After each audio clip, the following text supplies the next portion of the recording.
But will this final act of storytelling redeem her, or will it bring the story full circle? That doesn't make any sense. Why don't a lot of books have a list of their other books inside of them? The number of times I say something and then I'm like, I don't even know if that's true. Okay, double checking. Is this her first book? Look at me not knowing anything about the books I picked up other than the person who wrote them. Definitely. Can we just? Hi everybody, it's Audrey and welcome back to Chapter and Converse and welcome to my October book haul. This one's a doozy, you guys. I'm not even gonna pretend it's not. I went hog wild. It was my birthday. I use that as an excuse for absolutely everything I did this month and I use that excuse a lot. So I'm just gonna get into it because this is like crazy town and it's a lot of books, so let's just talk about them. Okay, so I tried to sort of organize things in a way that made some level of sense, but eventually it's gonna not make as much sense. So I'm gonna start with what is going to be the last time we're gonna do this, I think in a really long time, with my Patricia Cornwall book haul. So I picked up Autopsy, which is book number 25. It is another one with like a great inside end paper, which I absolutely love. I got this from Thriftbooks. And I'm just really excited to have it. It's a little bit dinged and dented on the top. And unfortunately the back cover has a little bit of a tear in it, but I do have some book tape to fix that. But book number 25 and then book number 26 came out brand new end of October, and I went to the store and I picked it up and I'm so happy I did. And I watched her Pub Day release event she did with Jamie Lee Curtis, which was so much fun and so great to listen to. So if you guys watched my October wrap up, then you know that I read books 3 through 9 in the series. So I am slowly catching my way back up so that I can read the rest of the series. But now my series is physically complete. I talked about this also in October. I have some of the books here. I've got some here. I have some from my wrap up. I have some over there outside of the camera view. So I need to figure out how to get them all together on the shelf. So I've got some work to do. And then if you guys watched my day in New York that I spent with Sarah from Sarah's Nightstand, you would have seen that we went to the Strand in Barnes & Noble and I picked up the first book from Patricia Cornwall. This is Postmortem. I do have a original mass market paperback of it. I have a newly purchased paperback of it, which I have read, and I just stumbled upon this. I wasn't even looking for it, and I was like, well, I can't not get it, right? It's totally fine. So I picked this one up as well. So that's it for my Patricia Cornwall collection. But while I was with Sarah, I also picked up Tana French's The Trespasser. So this is book number 6 in the Dublin Murder Squad series. I haven't really read the back of it other than to know that it's Detective Antoinette Conway and her partner Stephen Moran. So I read books 1 and 2 in the series in September, a little bit into October. I read In the Woods and The Likeness. So I read In the Woods years ago, loved it, reread it, and then read book number 2. And I actually just finished watching Dublin Murders on Starz. I have a lot of feelings. They combined the 2 books into one series, whereas obviously the books happened sequentially. So I have feelings about that. This is not the video for that. But one thing I found really interesting is I've heard from multiple sources that you can jump into these books anywhere you want to because each book focuses on a different detective in the squad. So you don't have to read them in sequential order. I am going to read them in sequential order, but one of the comments from the writer who took the books from page to screen had mentioned how Tana French views the books as kind of like 3 sets of 2. So I don't know what happens yet in book 3, but I'm going to kind of do 3 and 4, I think back to back, and then 5 to 6. So anyway, long story short, I picked up book number 6. Some more than you guys need to know. Then I picked up Jackal by Erin E. Adams. So she had just done an event at the Strand, so this is actually a signed edition from that event. Very excited for it. Mind you, I have not read any of these books that are coming except for one. And then I got The Christmas Murder Game by Alexandra Benedict, which I'm obviously kind of saving for Christmas time, even though I don't usually read seasonally, but I feel like this year I've been reading seasonally. So very excited for this one. 12 clues, 12 keys, 12 days of Christmas, but how many will die before the 12th night? Very excited. And then, oh, I've got one more set of books that make sense to talk about together. So I picked up 2 books by Simone St. James. I picked up her first book, The Haunting of Maddie Clare, which was reissued in this ridiculously beautiful cover. And I maybe totally picked it up because of this ridiculous, beautiful cover. And I started to see it all over Instagram, and I am the queen of FOMO when it comes to books. So I picked this one up. I haven't read it yet. Stay tuned. But I also finally picked up the Book of Cold Cases, which I did read in November. So you're gonna have to stay tuned as I hit myself in the head with it to hear what I think about it. But honestly, I loved it. So you've got that going for you. Just so you guys know, I did really enjoy it. So I had I don't know why I didn't pick this up at the time. I have read The Sundown Motel by Simone St. James. Is the only one of her books that I have read so far. And I really loved it. And again, I don't know why I'm always I find someone that I love, and then I'm gonna read all their books, and then I don't go back and read all of their books. But I do have The Broken Girls also, which I know everybody says is great. So need to read that, need to read this. Ghosty, supernatural, mystery, fantastic female lead characters, just strong, amazing, great women. Love her writing, love her books. Another author I love is John Mars, and I picked up Keep It in the Family.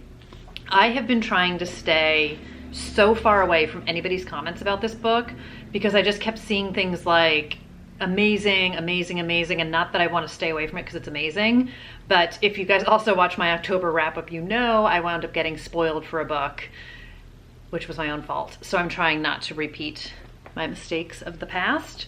But this one is about a young couple's house that hides terrible secrets, and not all of them are confined to the past. So I have not read a John Mars book in a couple of years, and I'm really just such a fan of his. So again, no excuses. I read What Lies Between Us, and I read The One, and I have The Good Samaritan, and then I have this. So I'm very excited to read this. Had to have it, haven't read it yet. My lovely friend Sarah from Sarah's Nightstand, dropping it, bought me this. It All Began with a Scream by Patrick Maroney. I hope I'm saying that right. So I know this has a little shimmer to it. This is all about the Scream franchise, which again, if you guys have been here for a minute, then you know I'm obsessed with the Scream franchise to pieces. So this is a nonfiction book, and it talks all about, this was written, it says 25 years after Scream came out in 1996. And it has 30 interviews from cast and crew members, and has an unauthorized look at the franchise. So this is great. It's funny, Sarah was like, I wanted to get you something you could dip in and out of, and my first thought was oh, this is such an easy book to dip in and out of, but I also feel like I'm gonna wanna compulsively read it.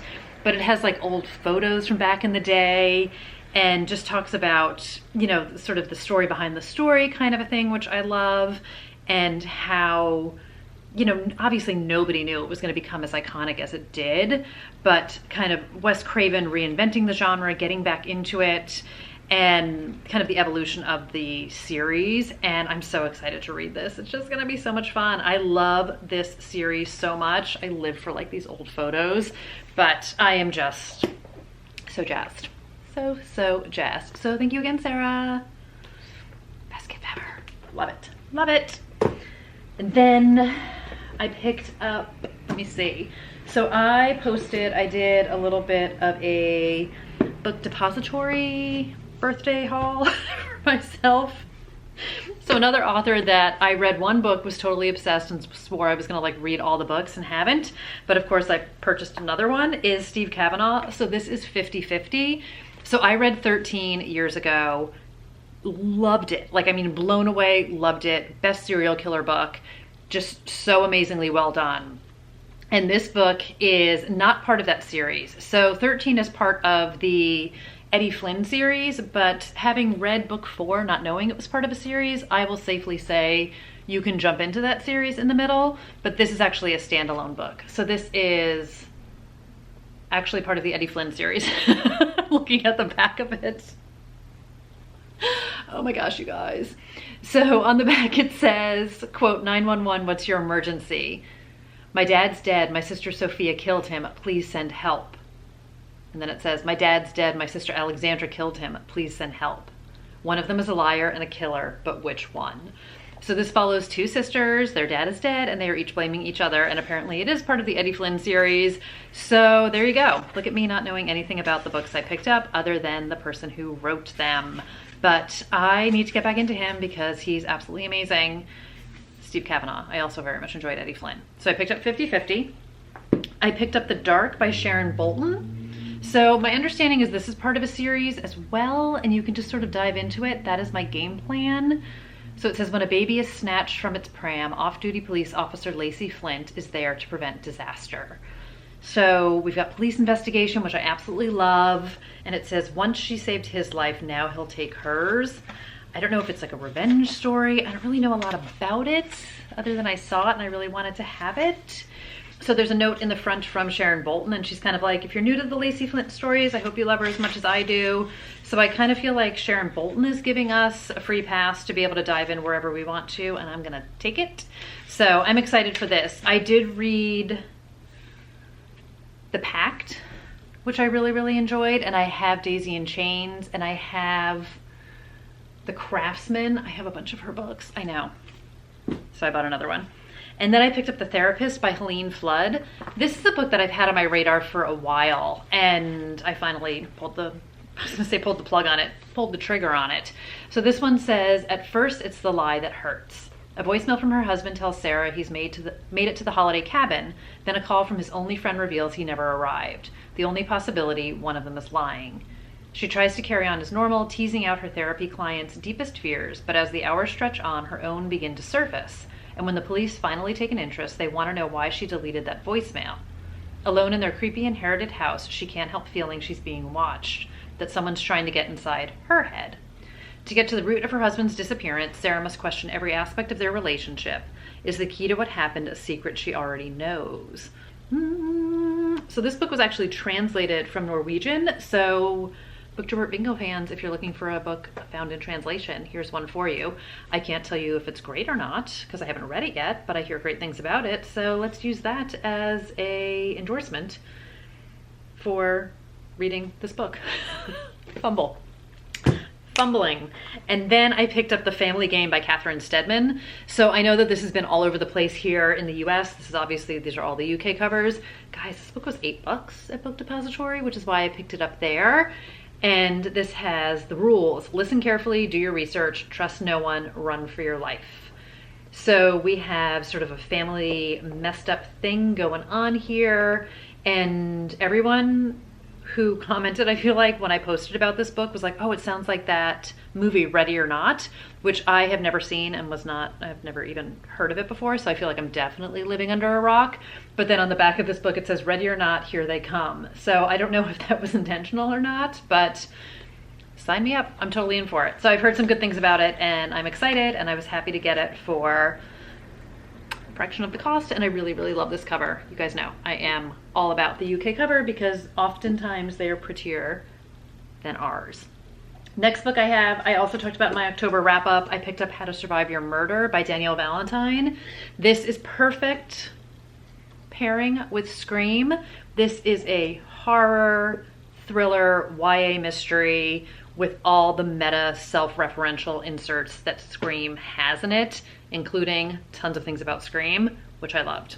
This is a bit fantastical. We have Halloween night last year, and Alice's sister is murdered in the corn maze, and Alice is the only witness to it. We fast forward 1 year to the first day of the trial when Alice is about to testify, and then she meets a Sidney Prescott lookalike who basically is like, you fingered the wrong guy, and then knocks her out. And then Alice wakes up Halloween last year and gets to try and save her sister, relive the night all over again, and figure out if she has in fact fingered the wrong guy for her sister's murder. So I absolutely loved it. This was wonderfully, deliciously dark and messed up. All the Scream things, all the horror movie things. It was surprisingly bloodier than I thought it would be for a YA book, but I also was so pleasantly surprised and enjoyed, even though I was like definitely cringing with some of it. But I loved it. I love when YA gets super, super dark and messed up. I just absolutely love this book. Great purchase. Another book that I picked up for scary season that I haven't read yet is The Remaking by McLeod Chapman. I want to say that's how you say it. I also love this cover. Don't mind the receipt sticking out of the top of the book. Tacky. So I think this is so great. And it also looks like a movie poster to me. I don't know if any of you guys follow Gare from Gare Indeed Reads. He does movie posters for books, and this like definitely Definitely looks like something I feel like he would come up with. I just love it. So in this book, it says a true crime story reborn every generation. So it starts in the 1930s, and we have Ella Louise and her daughter Jessica are dragged from their home at the outskirts of Pilots Creek, Virginia in the middle of the night. Ella Louise is accused of using her apothecary for witchcraft, and both are burned at the stake. And then we have the 1950s, and it says a question fuels a legend as their story is told around a campfire. Then we have the 70s, there's a horror movie that is inspired by the story. And then we have the 90s. So I don't know. I haven't read anything by him before. I want to say he wrote another book that I own though, because of course he does. So this one came out in 2019. And I'm just definitely intrigued by it. So we'll see what happens, but it looked deliciously creepy. And on the front, it says, "These Woods Whisper." It also won a whole ton of awards. And then I also picked up, during that same shopping trip, I picked up She's Gone by David Bell.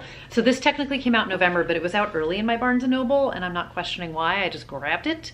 So this is a YA thriller. I have read David Bell's adult book. That sounds weird. The Kill Your Darlings. Oh my God, I'm stumbling so much, you guys. This is his first YA thriller, and we have How Can You Lie When You Can't Remember the Truth? So 17-year-old Hunter wakes up in the hospital, and he had been in a car accident the night of homecoming, and he's shocked to find out that his girlfriend, Chloe, who was also in the accident, is missing, and Hunter has no memory of the crash. So not everybody believes him. A lot of people think he knows what happened to Chloe. They know where, like, that Hunter knows where she is. But Hunter is trying to remember, figure it out, kind of do his own investigation. And then his former friend, ding, ding, ding. This is the one where I talked about like what a nice town these people live in. His former best friend starts to make a true crime documentary about the case, which points the fingers at Hunter. So we've got multiple people trying to figure out what happened here. And I don't know, I'm just totally down for it. Totally grabbed me. I love all the true crime stuff. Book of Cold Cases has a true crime podcast in it. I'm gearing up to read Ashley Flowers' book, which has a true crime kind of element to it all. So wait for it. And then the last book I have was gifted to me. This is The Death of Jane Lawrence by Caitlin Starling. So the paperback of this book came out, and this was gifted to me by St. Martin's. So this one has practical, unassuming Jane Shorenfield has decided her most secure path forward is a husband in a marriage of convenience who will allow her to remain independent and occupied with meaningful work. Her first choice, the dashing but reclusive Dr. Augustine Lawrence, agrees to her proposal with only one condition, that she must never visit Linridge Hall, his crumbling family manor. So we've got a dark mirror version of post-war England, and it says Caitlin Starling crafts a new kind of gothic horror from the bones of the beloved canon. So creepy terror, psychological, supernatural, twisty. Oh, I love this cover too. Oh, and they also sent these little stickers. So in a very Jane Eyre, it says, "Reader, I haunted him," which I think is great. But this is another one with a stunning cover. There's also a book plate that Caitlin Starling had signed. So how fun is all of this? So grateful. Thank you, St. Martin's. I will never get over publishers sending me books. I just think it's like the coolest thing ever. So anyway, on that note, those are all the books. I know it was a lot. I know it's crazy. And then, spoiler alert, I got some more in November, even though we're only a week or so into November. But there's so many good books coming out this time of year, you guys. I know, I have no self-control, but grateful for the gifts, grateful for an excuse to buy them. Very excited to read them all. Here we go again. I don't know what I'm gonna read next, but when I do read it, you guys will be the first to find out. So let me know if you've read any of these. Would recommend I prioritize any of these. Let me know if you've picked up anything lately or you have anything on your radar. And I don't know what I'm gonna film next. By the time you guys see this, hopefully I will have figured it out, and I will see you in whatever that video is. So take care, you guys. I hope everyone's doing great. Thanks for being here. Thanks for watching, and I'll talk to you guys soon. Bye.